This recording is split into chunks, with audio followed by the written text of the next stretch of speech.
Bonjour et bienvenue dans ma guidance angélique que je vous propose pour le mois de juin 2021.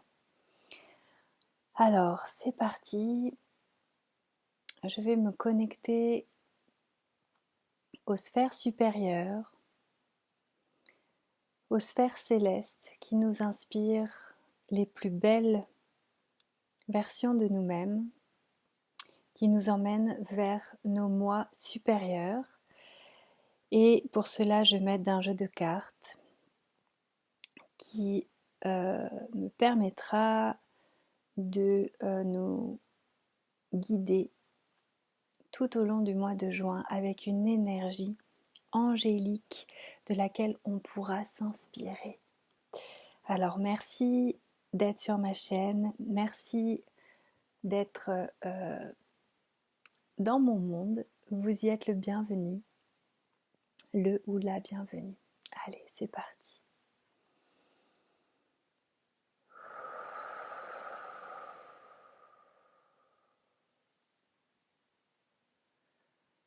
J'active mon canal de lumière, mon canal de pureté, et j'appelle l'énergie angélique qui viendra nous protéger et nous guider pour le mois de juin 2021.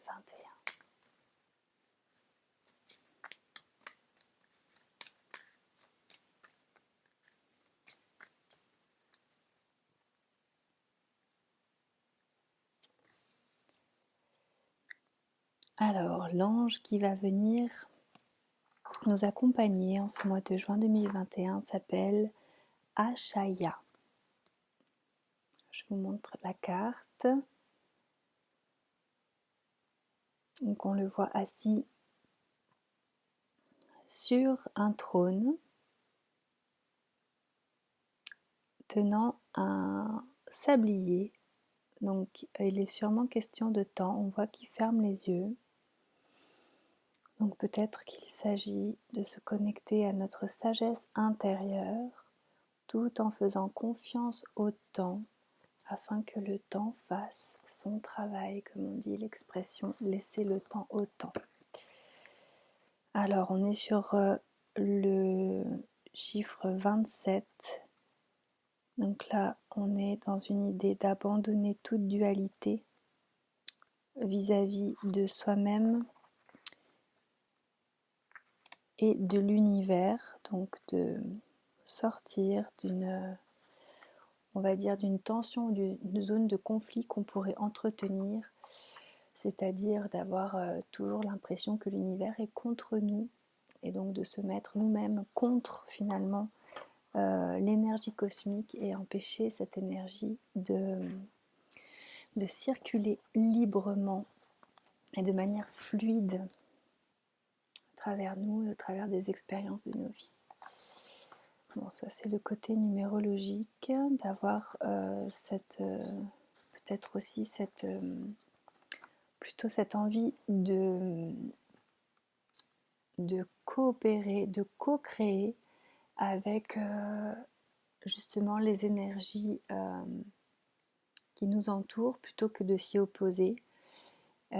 Et de se laisser guider par les énergies les plus positives, les plus sages que l'on puisse trouver, et devenir nous-mêmes notre propre guide de sagesse. Bon, c'était la petite minute numérologie. Nous voici maintenant avec l'énergie de l'ange Ashaya. Je vous remontre l'image qui peut vous inspirer. Voilà, les images sont toujours très parlantes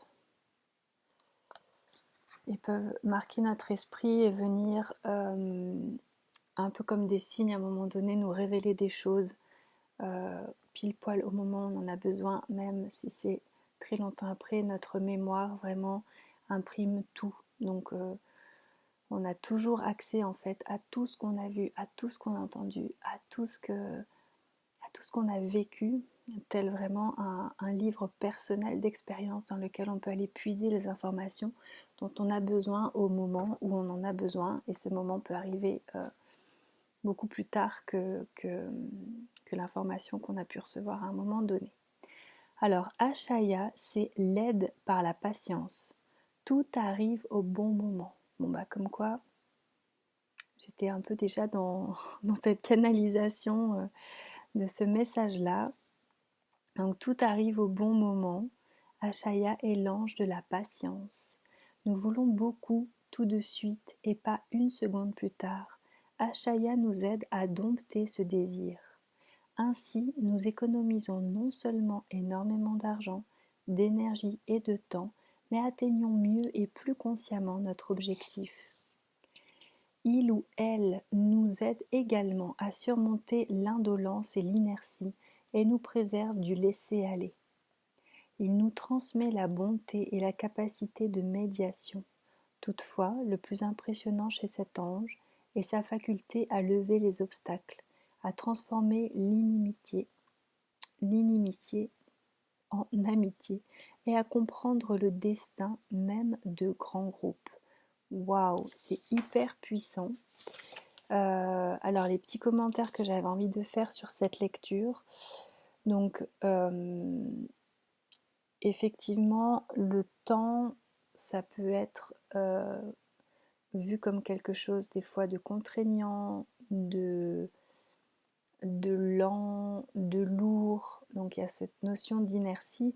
Et là, du coup, ça nous préserve du laisser-aller. Donc là, c'est vraiment le fait de voir le temps comme un stimulus, en fait, quelque chose qui va nous motiver et qui va nous inviter à ne pas procrastiner. Donc c'est un petit peu comme si on était invité à trouver un rythme dans lequel on se tient à réaliser ce qu'on doit réaliser, qui nous maintient dans l'action. Alors après, il y a tout un aspect de médiation qui nous permet finalement de lever les obstacles, de trouver des compromis. Et ça me fait penser du coup à l'énergie de Ganesh, le dieu hindou à la tête d'éléphant. Si vous ne connaissez pas l'histoire de Ganesh, je vous invite à la découvrir, c'est très inspirant. Donc, levons les obstacles qui nous empêchent d'avancer. Et pourquoi pas d'utiliser à la fois le temps comme un stimulant, mais aussi de laisser le temps faire son œuvre et de se rappeler que tout arrive au bon moment. Faire preuve de patience. Alors, si vous attendez patiemment le bon moment, le temps travaille pour vous. Être patient signifie prendre en compte différents paramètres. Alors, la chose qu'on devrait un petit peu oublier, ou en tout cas qu'on est invité à transcender, c'est le fait que même si on aime tout planifier,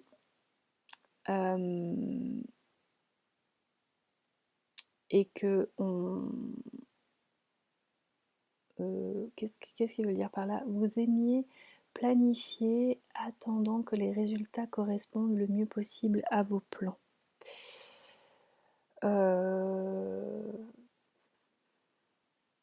Peut-être l'idée que qu'on calcule tout, qu'on a toujours envie que ce soit tout bien planifié et avoir envie que tout corresponde exactement aux choses qu'on avait planifiées. Donc ça, c'est un petit peu la chose qu'on nous demande de transcender par l'idée qu'il est judicieux de planifier, mais l'idée c'est de s'adapter à l'évolution réelle du plan. Donc en gros de ne pas rester dans des rigidités hyper mentales, mais plutôt d'être capable à partir du plan, de s'adapter à la réalité des choses et d'arriver à mêler intuition et intelligence. Vous savez, les petits sachets de Yogi avec les petits messages sur chaque sachet. À un moment donné, il y a un message qui dit l'intuition et l'intelligence sont deux sœurs. Donc là, c'est un petit peu ça qu'on nous demande de pratiquer. C'est ok, on fait marcher notre intellect, on sait calculer, mais il ne faut pas se baser que sur les calculs. Il faut aussi faire confiance au plan divin et au plan de la vie en général. Il y a aussi une belle expression qui dit j'avais un plan de vie, mais en fait c'est la vie qui avait un plan pour moi. Donc là, c'est l'idée, voilà, d'être assez flexible tout en ayant un objectif. Plutôt avoir un objectif tout en étant flexible. Alors ensuite, on nous invite à transcender cette idée que l'assiduité, l'empressement ou même la colère peuvent être d'importantes forces motrices. Vous savez, des fois on entend oui, mais du coup c'est grâce à la peine qu'on avance, c'est grâce à la douleur que finalement on fait ressortir le meilleur de soi-même. Bon, là du coup on nous invite plutôt d'un point de vue émotionnel. Du coup, à distinguer l'assiduité productive de l'arrivisme et la colère. Oula, attendez, comment est-ce qu'ils ont formulé ça? Alors, je vais lire la phrase en entier. Ça donne: les épreuves de patience distinguent l'assiduité productive de l'arrivisme et la colère saine de la haine. Ok, donc là l'idée c'est de distinguer en gros le côté vraiment d'être impatient, d'avoir très envie de réussir.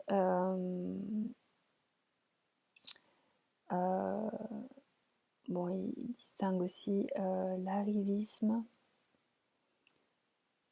Je comprends pas leur truc de assiduité productive de l'arrivisme. Bon, vous me direz dans les commentaires ce que vous en comprenez. Mais là, de manière générale, là, ce que je comprends, c'est bon, distinguer colère saine et la haine, ça c'est facile à comprendre. Et après, ça peut être aussi l'idée de, du coup, de faire preuve de patience, d'attendre en fait le bon moment pour que les choses arrivent, plutôt que de vraiment d'être dans l'empressement et d'avoir à tout prix envie que quelque chose arrive et de finalement de se torturer l'esprit alors que c'est juste pas le bon timing. Voilà.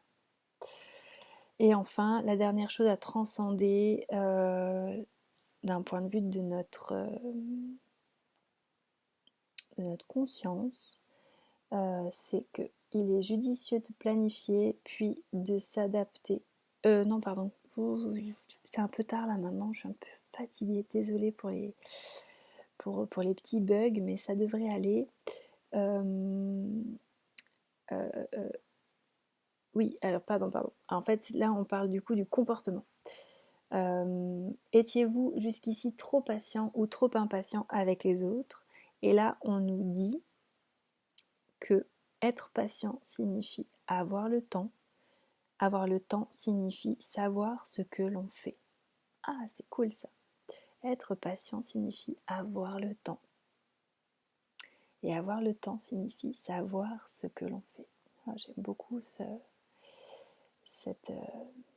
petite méditation. Alors, l'essentiel en quelques mots: bonheur, succès, bénéfice au bon moment. Attention à trahison, contradiction, excuse, difficulté, mauvais moment. Indication particulière: Achaya nous confère patience et compréhension. Il témoigne sa bienveillance à ceux qui lui font confiance.